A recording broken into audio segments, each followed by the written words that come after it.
Assalamualaikum warahmatullahi wabarakatuh. Video ini saya buat bertujuan untuk memenuhi tugas saya pada mata kuliah jaringan komputer.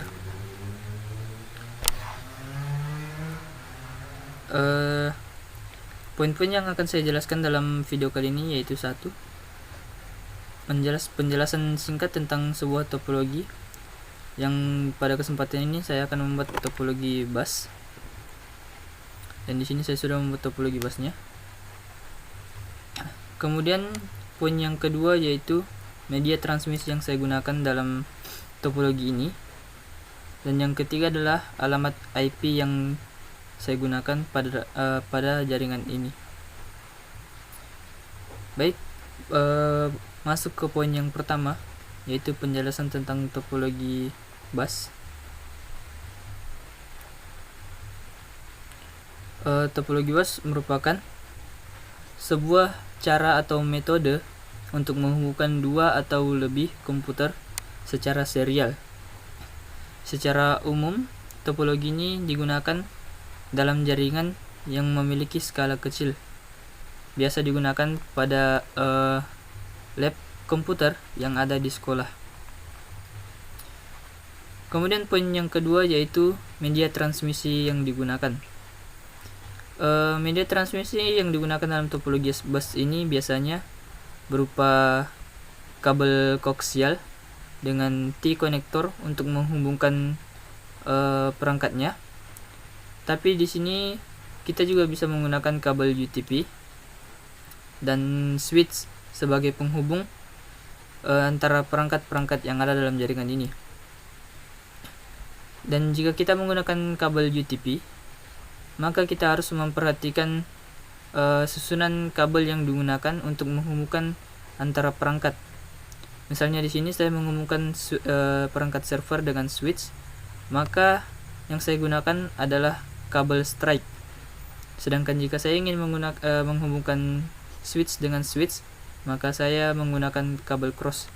Intinya adalah jika ingin menghubungkan dua perangkat yang berbeda jenis, maka menggunakan kabel strike. Sedangkan jika ingin menghubungkan perangkat dengan jenis yang sama, maka menggunakan kabel cross. Kemudian poin yang ketiga adalah alamat IP yang digunakan. Di sini saya menggunakan alamat IP kelas C. Ini alamat IP kelas C dengan network ID 192.168.1. Itu adalah network ID yang saya gunakan. Kemudian host ID-nya yaitu yang saya gunakan pada server ini 2. Maksud saya host ID yang saya gunakan pada server ini adalah 2. Kemudian semuanya menjadi alamat IP 192.168.1.2 dengan default gateway-nya 192.168.1.1. Kemudian pada perangkat yang lain atau perangkat klien, saya menggunakan IP DHCP agar mudah menerima mengalamatkan perangkat-perangkatnya. Di sini saya melakukan settingan seperti ini. Service-nya saya hidupkan. Kemudian saya isikan default gateway-nya seperti yang ada pada IP address tadi. Kemudian di sini saya mulai alamat IP-nya dari 0. Di sini subnet mask-nya menggunakan prefix 24. Kemudian kita save. Setelah itu kita masuk ke perangkat klien atau PC 0 ini. Kemudian kita masuk ke IP configuration, kemudian kita klik DHCP-nya agar alamat IP secara otomatis terisi. Di sini kita lihat alamat IP kelasnya menggunakan kelas C dengan network ID yang sama yaitu 192.168.1 dengan host ID yang berbeda dari server. Kemudian dilihat dari perangkat lain juga, IP configuration-nya, IP kelasnya juga sudah sama, kemudian network ID-nya sama dengan host ID yang berbeda. Kelebihan dari topologi ini atau topologi bus ini yaitu sederhana dan mudah dalam pembuatannya.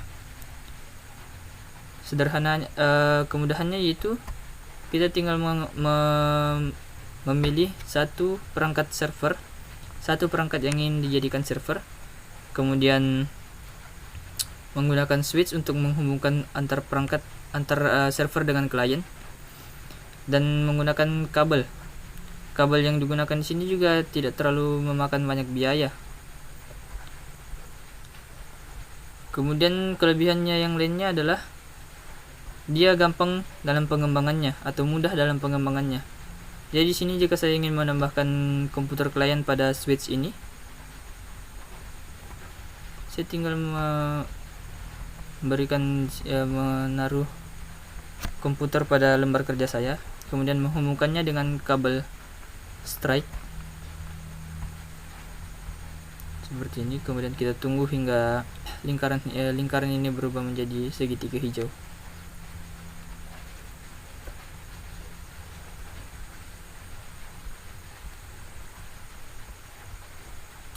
Sembari menunggu, saya akan menambahkan di sini juga satu klien yang lain.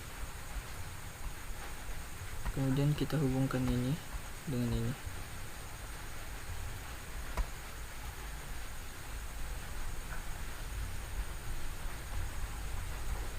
Nah, jika sudah segitiga hijau seperti ini, berarti portnya sudah terhubung dengan baik. Kemudian kita tinggal klik PC yang kita datakan tadi, kemudian masuk ke desktop, kemudian masuk ke configuration dan klik DHCP di sini. Maka PC ini otomatis meminta alamat ke server. Di sini saya akan mulai alamat IP-nya dari 3, kemudian kita save, kemudian kita kembali ke PC tadi, kita klik DHCP, dia akan otomatis meminta alamat IP dari server. Kemudian kita lihat di sini kelas IP-nya sudah sama dengan network ID yang sama dan host ID yang berbeda. Seharusnya setiap perangkat yang ada dalam sini sudah dapat terhubung dengan baik. Dan sekarang saya akan coba untuk memping dengan perintah ping.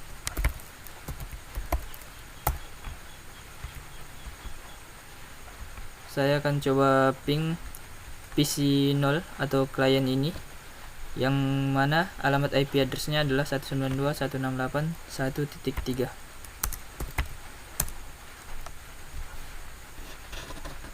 Jika sudah seperti ini, maka ping kita berhasil dan server kita dengan klien yang sebelah sini sudah terhubung dengan baik. Bagaimana dengan klien yang sebelah sini? Kita akan coba ping dengan alamat IP-nya.